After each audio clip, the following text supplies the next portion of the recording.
Good morning, नमस्ते madam. My name is नव्या मालविया। मैं KG 2B में पढ़ती हूँ। मैं देख रही हूँ दादी। मैं केजी B में पढ़ती हूँ। चिड़िया बोली कुट कुट कुट, दे दो मुझको 2 बिस्कुट।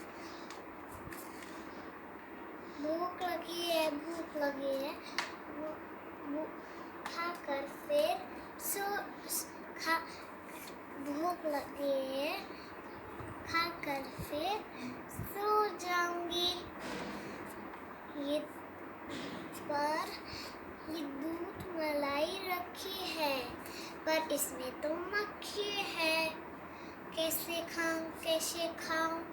भूखे, चलो ठीक है, भूखे ही सो जाती हूँ।